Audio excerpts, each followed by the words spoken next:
আমরা তো অন্য সংগঠন। এটা হচ্ছে বাংলাদেশ জামাত ইসলামের প্রোগ্রাম। এখানে কেউ মারামারি করতে আসে না, সবাই শান্তশিষ্টভাবে সুন্দরভাবে। সাংগঠনিক লোক, এটা আমাদের ভালোবাসার একটা প্রতীক, আর কিছু না। এটা কোনো ভিক্ষা না, কোনো সংগঠনের কেউ যদি বড় হলে এতদিন সময় মারামারি লাগাই দিত, অলরেডি দেখতেন পুলিশ প্রশাসন দৌড়াদৌড়ি করতো। কিন্তু আমাদের প্রোগ্রামে কখনো এরকম হবে না, ইনশাল্লাহ। 100% বলা যায়। ভাই ওদিকে স্বেচ্ছাসেবকরা কি সবাই পাইছে? স্বেচ্ছাসেবকরা কি সবাই পাইছে? স্বেচ্ছাসেবককে আলাদা রাখা হয়েছে, স্বেচ্ছাসেবকের চিন্তা নাই।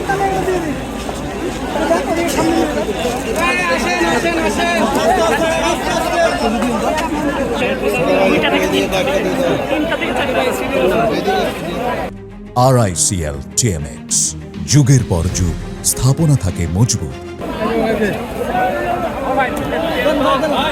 ভাই যে খেজুর দিচ্ছেন, কোনো বিড়ম্বনা নেই, কোনো হইহুল্লোড় নেই, কোনো তাড়াহুড়ো নেই, এমনটা কেন?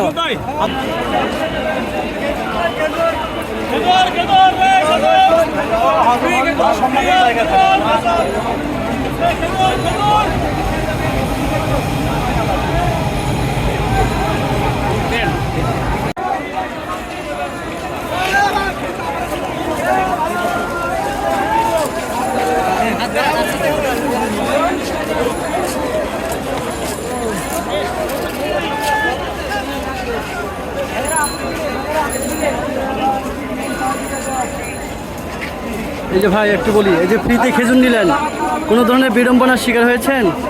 না তো ভাই, ভাই যে ফ্রিতে যে খেজুর নিলেন, কোনো বিড়ম্বনা হয়েছে?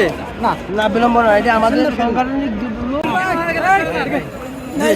এটা আমরা বিতরণ করতেছি যারা অনেকেই লাঞ্চ করতে পারেনি আর কি, মানে এখানে খাবার পর্যন্ত পৌঁছানো সম্ভব না।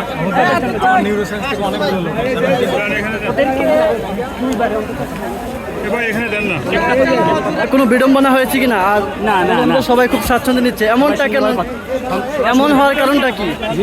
মানে এমন হওয়ার কারণ যা আল্লাহর পক্ষ থেকে হয়েছে, যে সবাই মুসলমানের মধ্যে সবাই ভাই ভাই, সবাইকে সুন্দরভাবে পেতে পারি সেভাবে ব্যবস্থা করা হয়েছে। ঠিক আছে। পেয়েছেন, কোনো বিড়ম্বনা হয়েছে কিনা? একটু বিলম্বনা তো হয়েছেই, তবে সুষ্ঠুভাবে দেওয়া আসলে সম্ভব না। অনেক অন্য সংগঠনে আমরা যখন দেখি কোনো খাবার দেওয়া হয়, তখন বিড়ম্বনা হয়, ধাক্কাধাক্কি হয়, সংঘর্ষ রূপ নেয়। দেখলে এখানে কেন হয় না? এখানে কর্মীরা সবাই হলো সুশৃঙ্খল এবং সেভাবেই তাদেরকে প্রশিক্ষণ দেওয়া হয়, যার জন্য এখানে ওই বিলম্বনাটা হয় না, বা মারামারি যে জিনিসটা এটা হয় না। আলহামদুলিল্লাহ, অনেক ভালো লাগে।